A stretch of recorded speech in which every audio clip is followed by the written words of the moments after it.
எங்கள்கிட்ட நிறைய பேர் கேட்குற ஒரு கேள்வி என்ன தெரியுமா?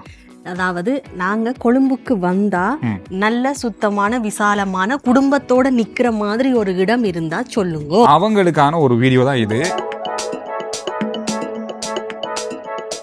இது ஹோட்டல் இல்ல, குடும்பமா வந்து தங்கக்கூடிய ஒரு வீடு.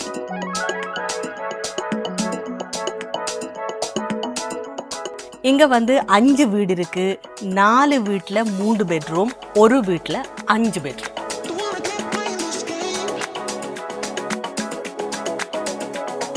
இப்ப வந்து 3 பெட்ரூம் உள்ள இந்த வீட்டை பார்க்க போறோம். வாங்க என்னெல்லாம் இருக்குன்னு வரும்போதே ஒரு சின்ன அழகான ஒரு ஹால் இருக்கு. அது அப்படியே வரும்போது இந்த பார்த்தீங்கன்னு சொன்னா டைனிங் டேபிள், ஒரு சின்ன அழகான கிச்சன் இருக்கு. இந்த பக்கம் வாஷிங் மிஷின் வச்சிருக்காங்க.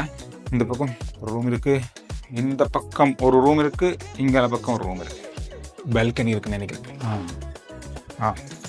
இது வந்து 5 பெட்ரூம் உள்ள ஒரு வீடு. வரும்போதே பாத்தீங்கன்னு சொன்னா விசாலமான ஒரு வரவேற்பறை, அதோட மட்டும் இல்லாம ஹால், பெரிய ஹால், பெரிய ஹால். இது வந்து 35,000 ரூபாய் ஒரு நாளைக்கு. அப்படியே வந்தீங்கன்னு சொன்னா இந்த பக்கம் ஒரு பெட்ரூம் இருக்குது. நீங்க வந்து சமைக்கிறதோட அரைச்சும் சமைக்கலாம். இந்த பாருங்க அம்மியெல்லாம் இருக்கு. கிச்சன் இவ்வளவு பெருசா இருக்கு.